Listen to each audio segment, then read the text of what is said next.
Hi everyone, good evening. Welcome to your show Coffee with Kanika, unapologetically vocal. So, how are you all doing? Let the people join in and then we'll begin with our today's talk show. So, as you sign in, please let me know you're from which country and you're from which city.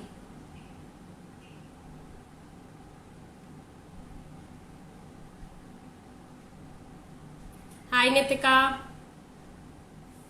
So, I'm so excited to see people join in. And as you sign in, please do let me know you're from which country and you're from which city. And I welcome you all.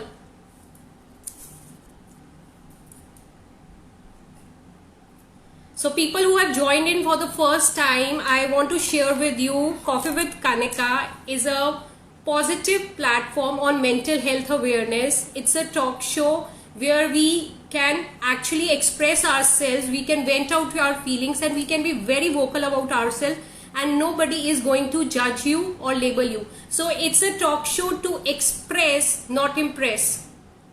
And I see people are joining in, and our today's topic is positive parenting in a world of numbers.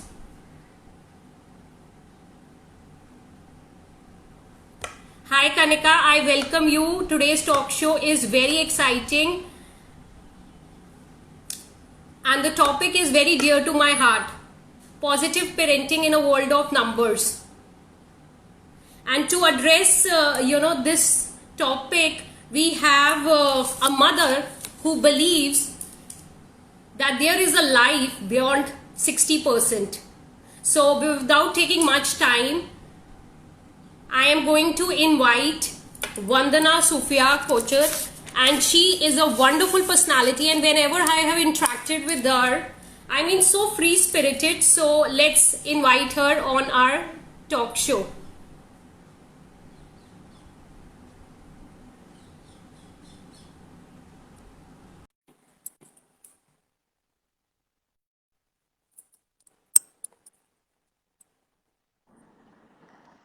Hi Vandana, how are you?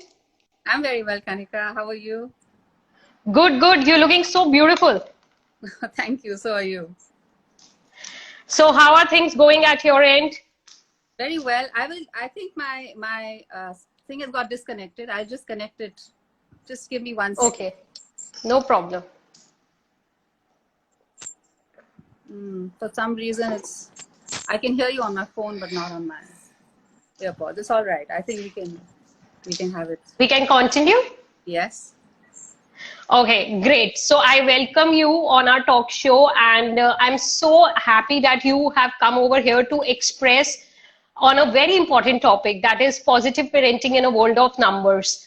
So this topic is very, very important. I believe as a psychologist, this needs to be addressed, because a lot of times we see that there is a lot of herd mentality going in the society. And on 6th May 2019, when the world was following the herd mentality of the percentage, so there was a mother who came out in a very courageous manner and wrote a letter, and that letter went viral, so and touched so many hearts. So can you share something about that? It was actually a Facebook post that I wrote when my son's class 10 board exam results came out. And the marks he got made me very happy and very relieved. And to express that happiness and to share it with my immediate friends on Facebook, I shared that post, obviously after talking to him and taking his permission. And it was meant to be not a shareable post. So it was, I got some nice reactions, and then somebody said, listen, I want to share it further, so please open the post. I opened it, and Right. then it just, I guess it resonated with a lot of parents and a lot of students because I had celebrated and shown my happiness for my son's 60% marks.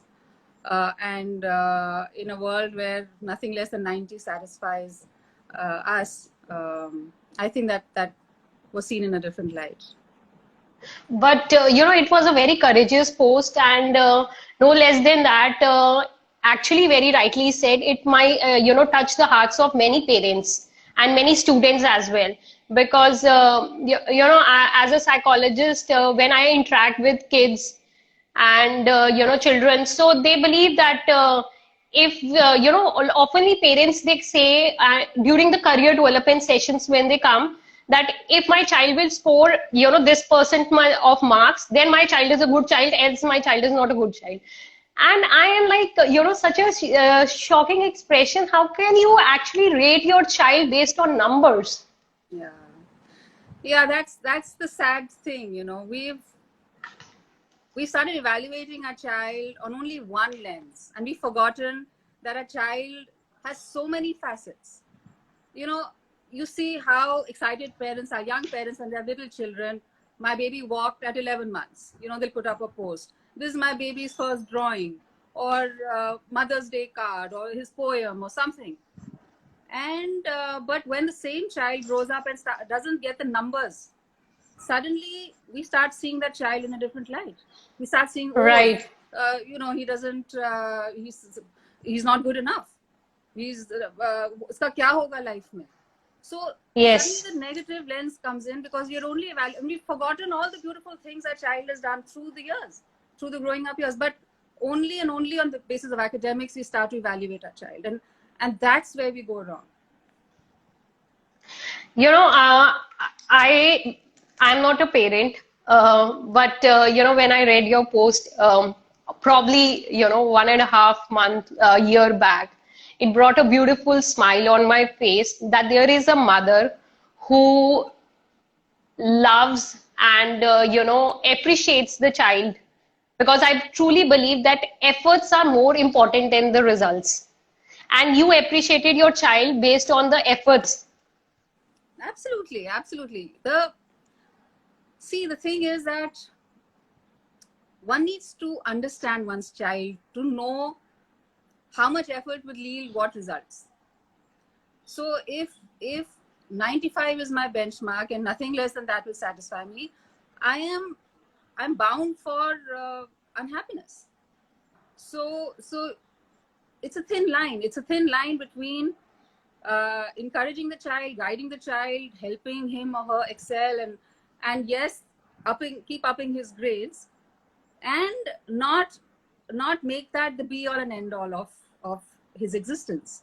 And Right. therefore, if those marks are not achieved, for him not to feel like a loser, or like I'm not good enough.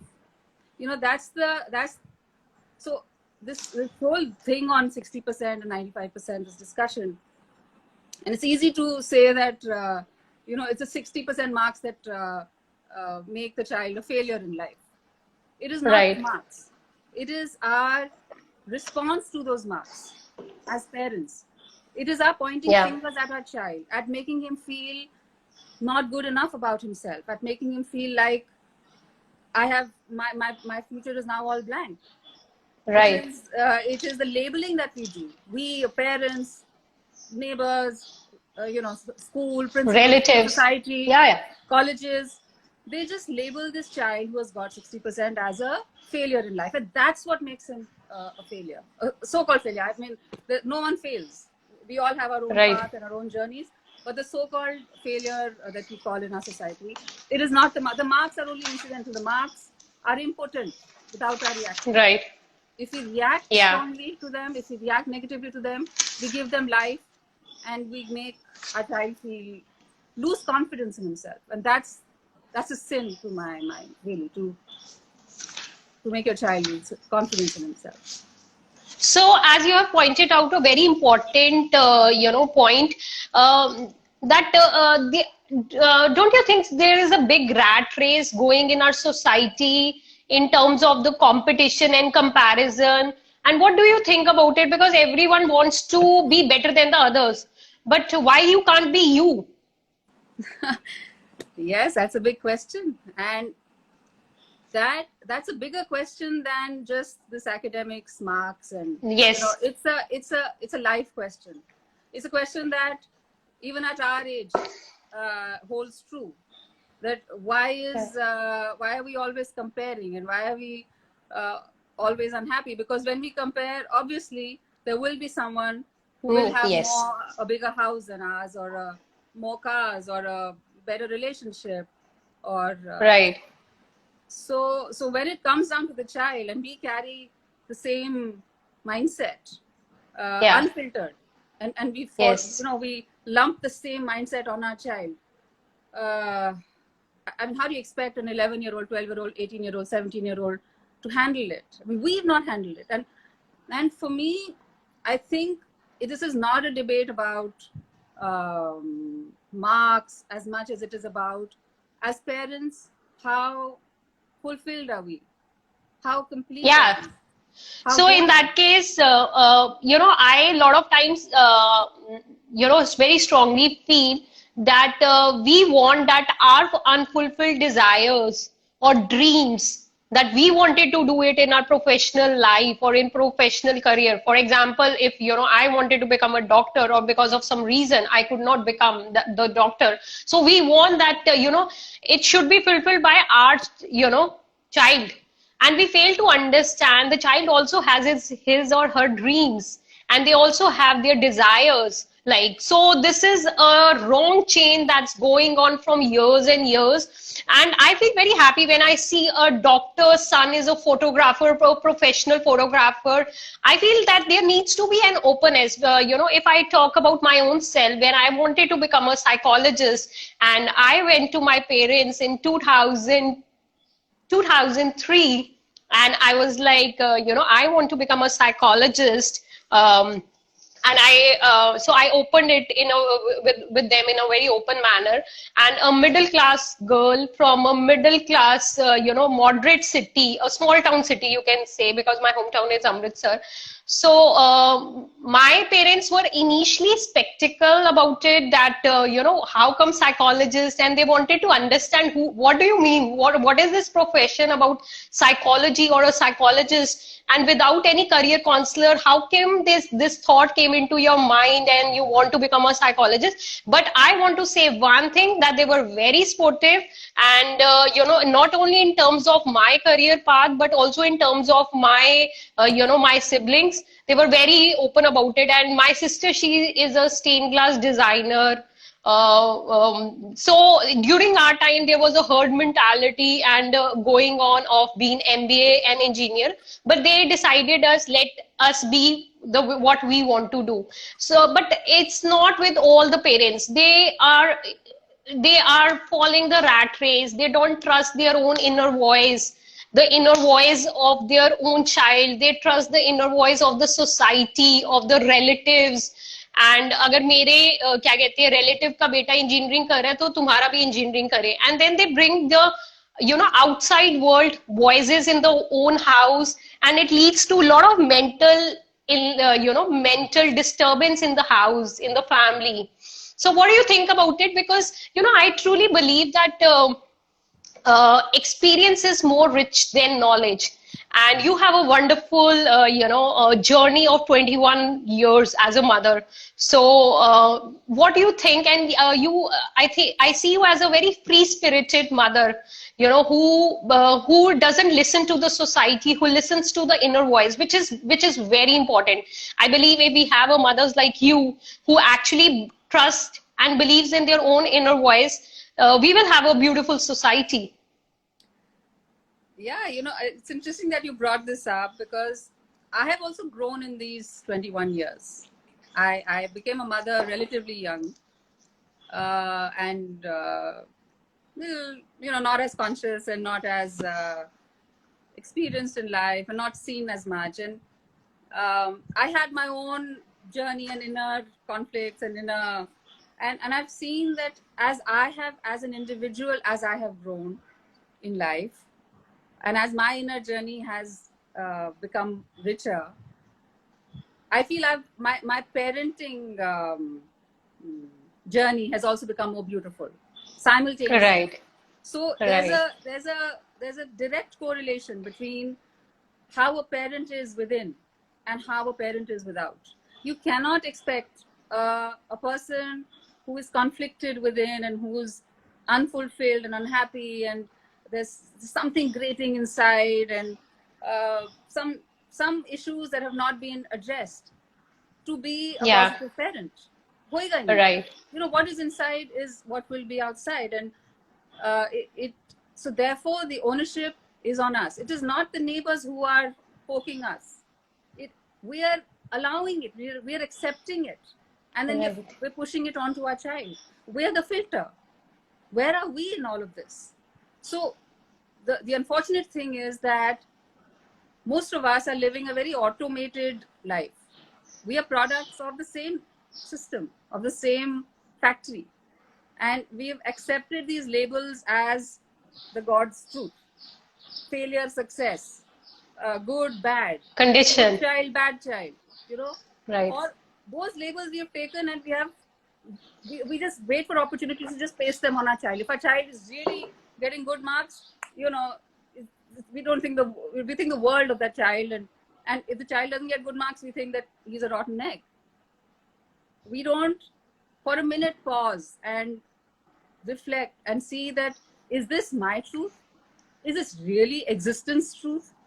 That a child can be defined by some exam he took and cramming up some book that is 1/1,000,000th of the truths around. So not for a minute am I saying that marks are not important, or a child should not study hard. I mean, I was a very so-called studious child, and I got my marks, and therefore I have seen the value of those marks. It's okay for that time. It's euphoric. It's fun. It probably gets into a good college, but there's a lot more that can finally take you forward in life. There's a lot more. Marks are just like a trigger. I agree. Yes. To either push you in a certain direction or not.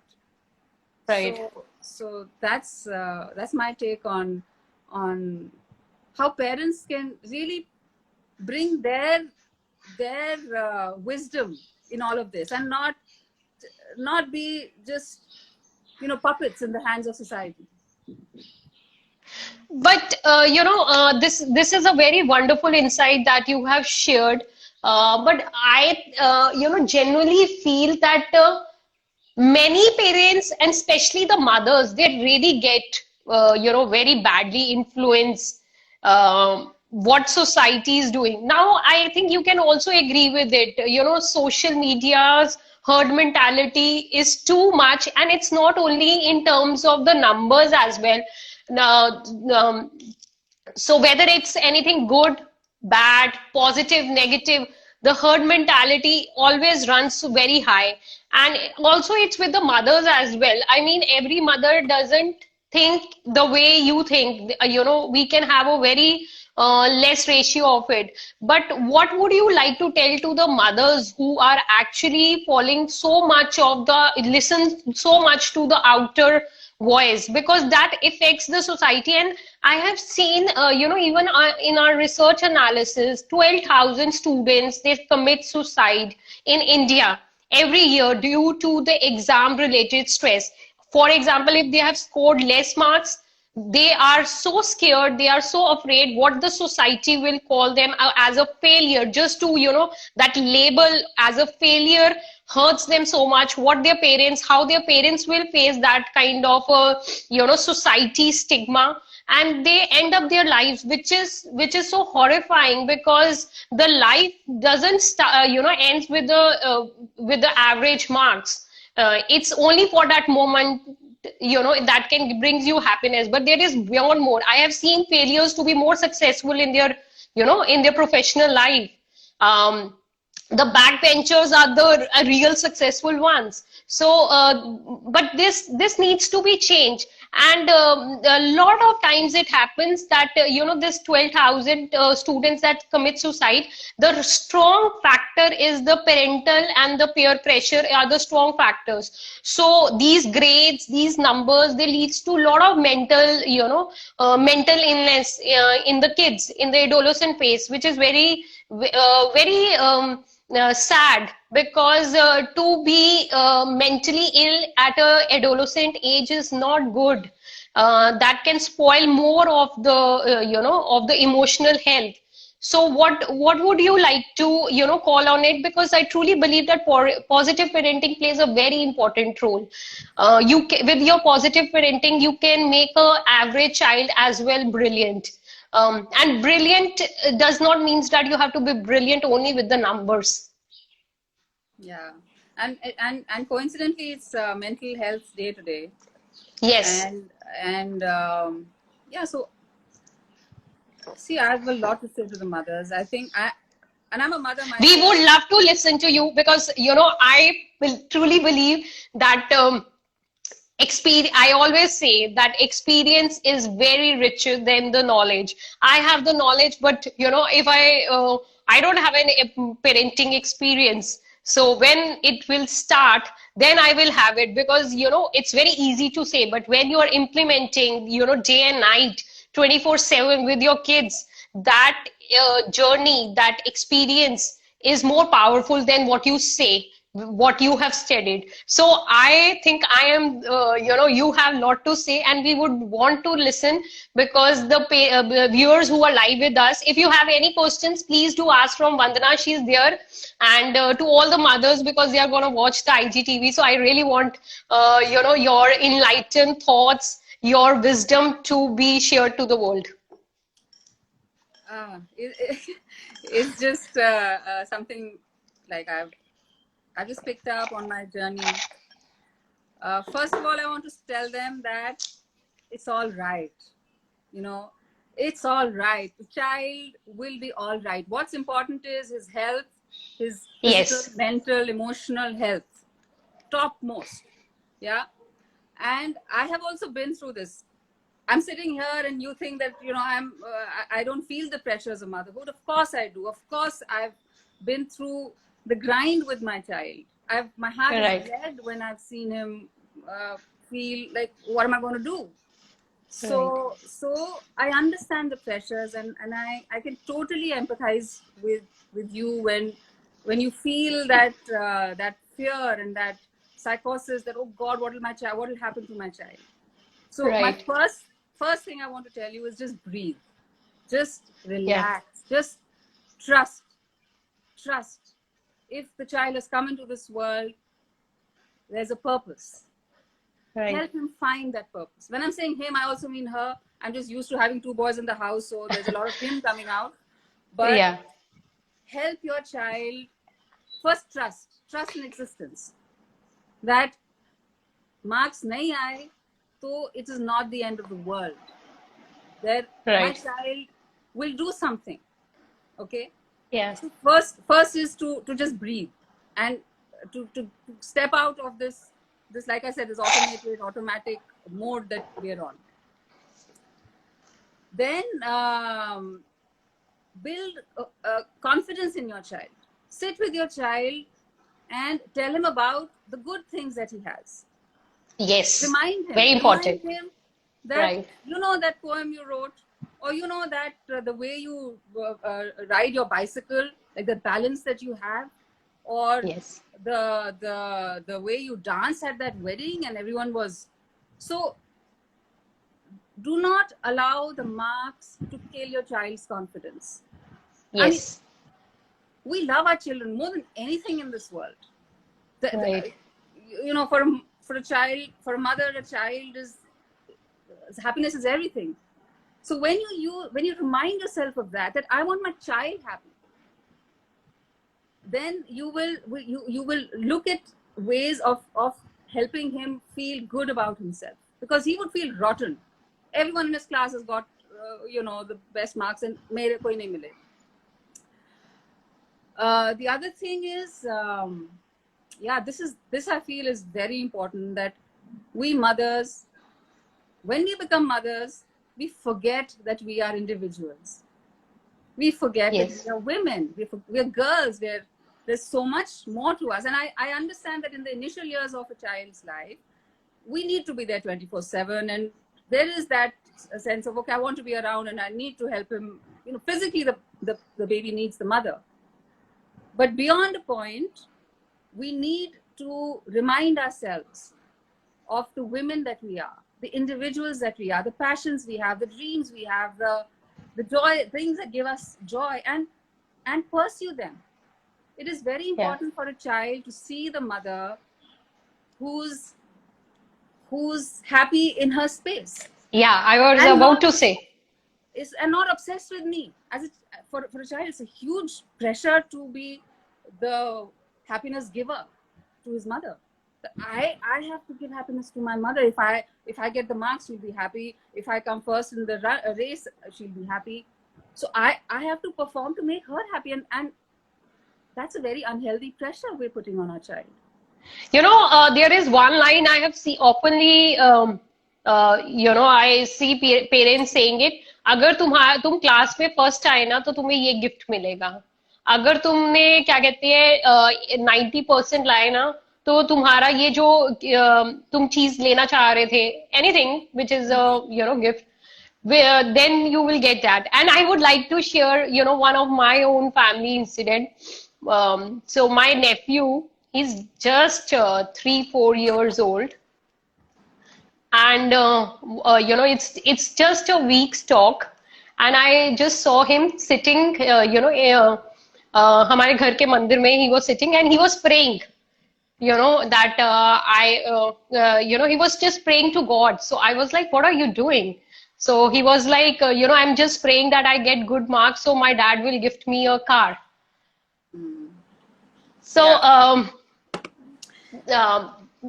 so Yeah. but then this is not only you know, I'm talking about this is just an example, but I have seen a lot of times when the parents, they come for the career development, and you know, they are like that the intelligence is defined only with the 90%, and I say no. You know, I say you are, you know, your child is in 10th class or in 12th class, but you think that intelligence is only defined to 90%, which is absolutely wrong, because there are different types of intelligence, and we define intelligence based on those different kinds of intelligence, which can be linguistic, which could be kinesthetic, or which could be, you know, logical. So a person who, you know, who can be very good artistic but will not be good in the maths, so but which is pretty okay, you know, because there are so creative professions nowadays. And I see a makeup artist here, I'm not comparing it, but I'm just giving an example, because that a makeup artist is making a more money than a you know, than an engineer. So why are we, you know, defining that this profession has more? Every profession is very beautiful. I believe a person who is you know, doing a job with the passion, you know, with an interest, and has a lot of love for the job, is the best job, you know. And at the end of the day, it is the satisfaction that's more important. Yeah. So what about That, that? yeah. In fact, that's the other thing I want to tell the mothers, that somewhere we have defined the benchmarks of success. That only if my child gets into that college, or Yeah. gets into that career, or has that much earnings a month, or has a house, or a, so we have already set that benchmark for our child, that yehi success hai. So my thing is that let us not define success for our child. Allow him to explore what Yeah. success means, because there are so many, and especially now, this generation and the coming generations, they are going to explore and discover their own successes. There are children, there are youngsters, millennials, who with a laptop, they're sitting in some shack somewhere and they're working. They don't want to be in a big corporate. For us, it's a matter of prestige to be in an IBM, for example. Right. But this child doesn't. He wants to freelance, and for him, owning a car is not important. Getting in and out of an auto rickshaw is good enough. So allow the child to define what success is for him. Right. We have a life. We still have a few good years left in us. If success means a certain thing to us, pursue that for yourself. You think getting a bungalow is this thing? Work on it yourself, and if you can't, accept it. Yes. Don't put that pressure on your child. Let the child decide. Maybe he wants a bungalow. Maybe he is lusting after money. Allow that. Let him work hard for it. But let that success be defined by that child. You know, there are so many grown-ups I know, and you would know, being in your line, who are damaged, who at 50, at 60, at 45 are damaged because of things that happen in their childhood. A childhood is such an important part of our life. Yeah. It makes us or it Yes. breaks us. Yes. Someone's father was very overbearing, or someone's mother was too strict and too demanding, or too, you know. So how we are as parents, we don't realize it when we are parents. We say, oh, this is the way to it. This is the only way the child needs to be put in line and all. But the long-term damage that we are doing to our child, and to undo that damage at 45, at 50, is so difficult, because Yeah. the child has grown up feeling, for example, incomplete, or feeling underconfident.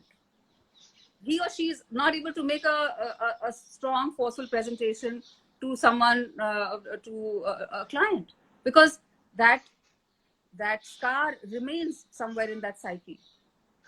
Yeah.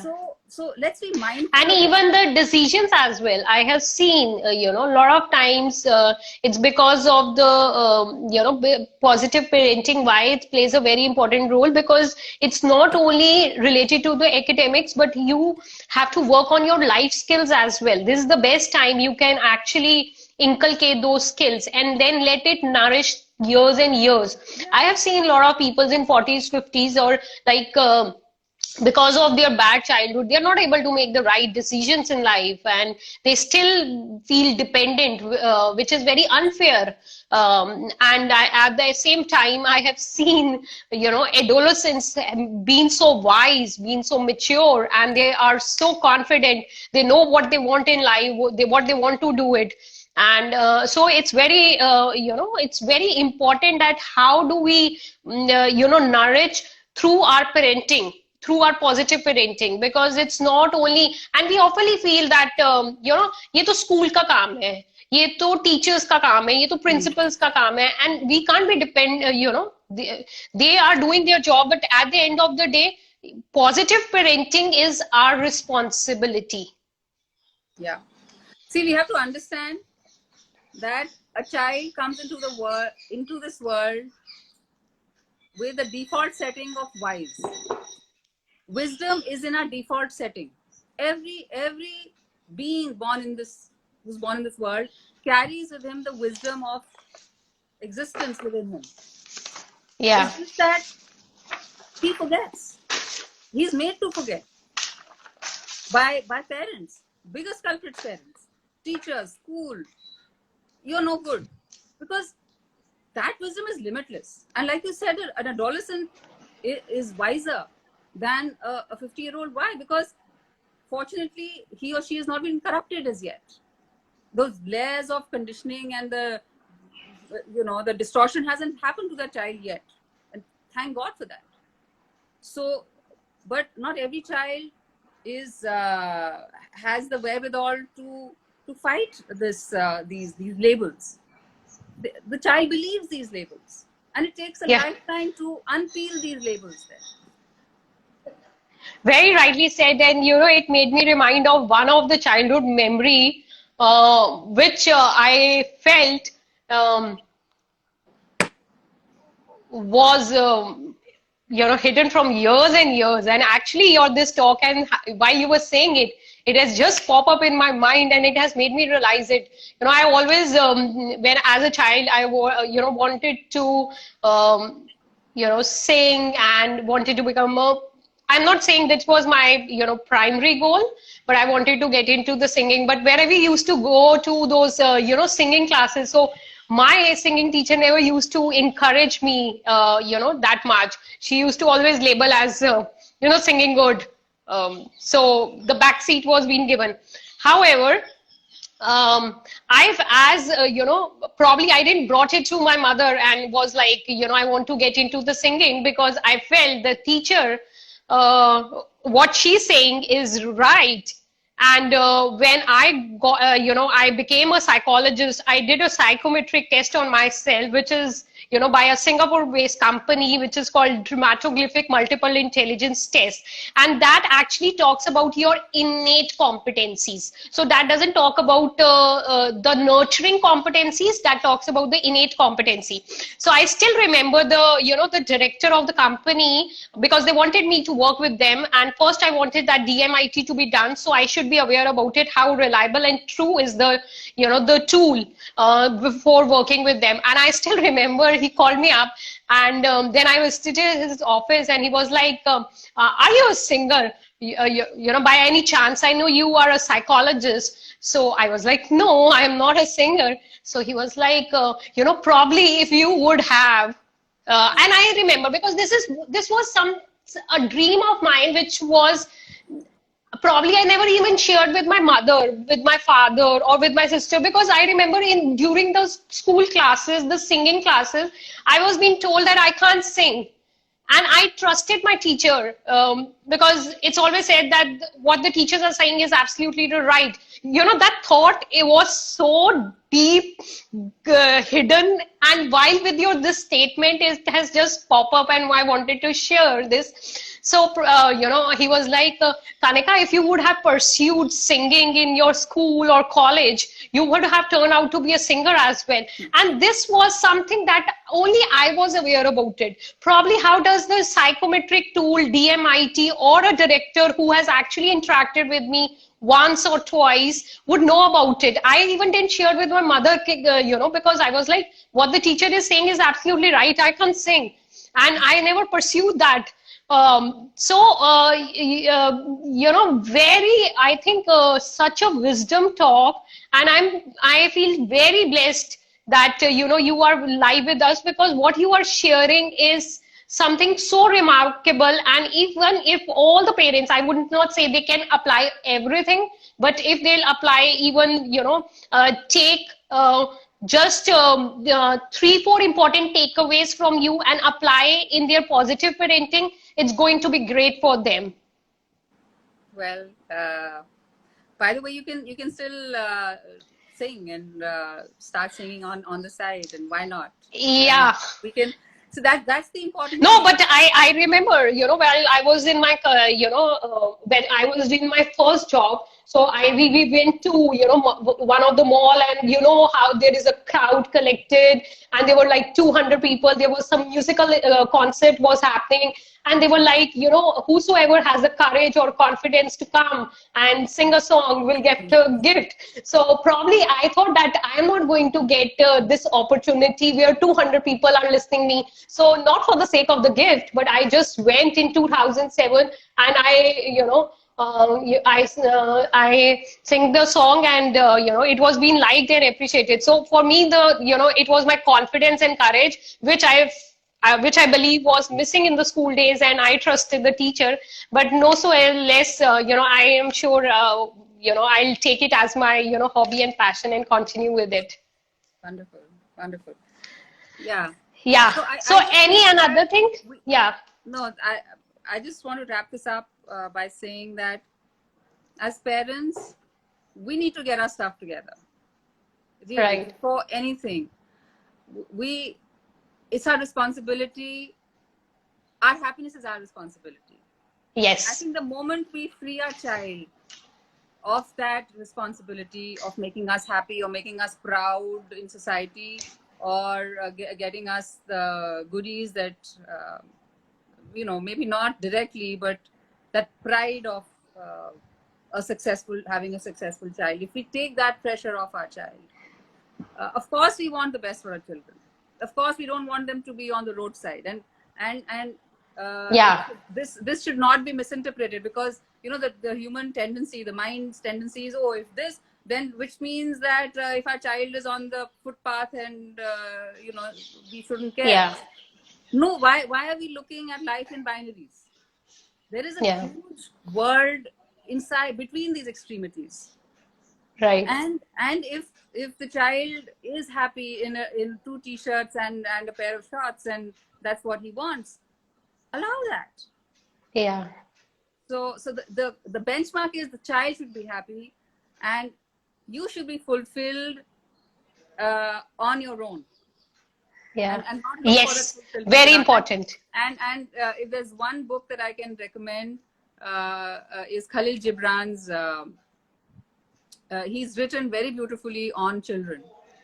Okay. It can just a poem, if you can parents can read it, and basically the crux of the poem is that your children are not your ownership. Yes. They've come to you through existence, and they've come through you, and they have to Wow. live their own lives. You are Yes. just a channel for them to come into this world. So Beautiful. do not possess, do not hold, do not curb them. Just Right.